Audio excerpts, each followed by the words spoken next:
Сыктывкар впервые в истории примет плей-офф женского баскетбольного Еврокубка. Уже завтра Ника сразится с французским Рош-Венде. Битва на паркете ожидается жаркой. Рысям не поможет капитан команды Раиса Мусина. У нее травма, зато все наши легионеры в строю. Евгений Столкас узнал о предматчевых настроениях команды.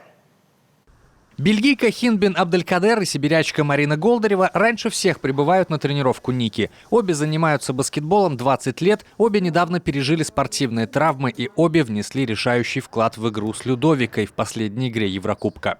Марина перекрыла воздух венгерским снайпером, а Хинд в том матче буквально разбомбила кольцо соперника, набрав 26 очков. Я боец, и это мной движет. Я хочу побеждать в играх, хочу выигрывать чемпионаты. Я знаю, что каждый день, просыпаясь, я буду делать свою работу, но это не просто работа. Это настоящая страсть для меня. Я люблю эту работу, и мне кажется, что все на площадке видят, что игра меня заряжает, что я по-настоящему играю сердцем.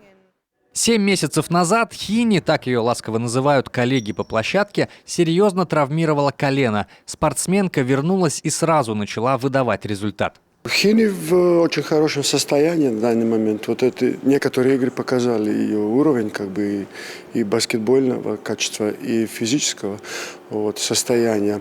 К сожалению, операция такая достаточно тяжелая, крестообразной связки. И после нее так могут появляться боли после больших нагрузок.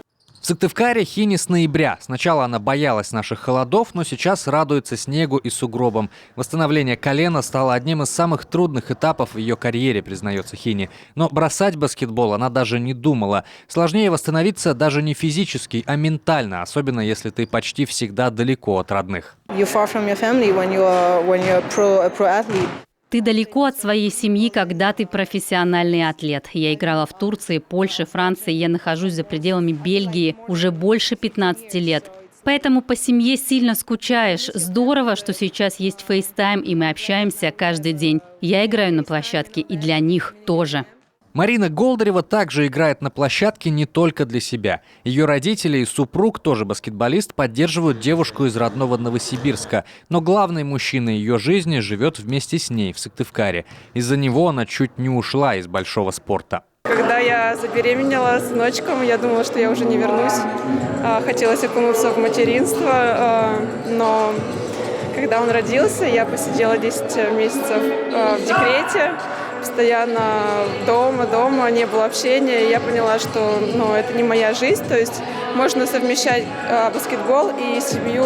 Скажу честно, это нелегко, но, как видите, все возможно. Марина играет в сборной России и недавно тоже получила травму голеностопа, но восстановилась в дежурном режиме. Главный тренер Рыси Александр Васин давно работает с талантливой сибирячкой и отмечает, что сейчас Марина крайне опасный соперник в любом матче. Марина сделала огромный шаг вперед, у нее прогресс. И если раньше она была в своих командах на позициях выходящего на замену игрока, то сейчас она вполне способна решать функции основного первого номера, основного разыгрывающего в любой команде, в том числе и в сборной России.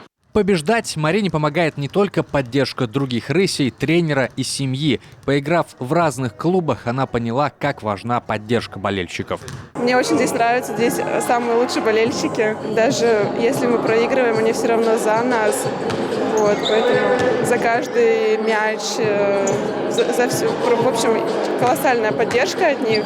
Каждый раз, когда они на трибунах, мы просто готовы биться, добиваться самых высоких вершин. Следующие соперники Ники в борьбе за Еврокубок французы Рош-Венде в своей группе уступили лишь в одном матче из 6. Так что первая игра плей-офф будет жаркой. Евгений Столкас, Артем Соколов, Юрген, Сыктывкар.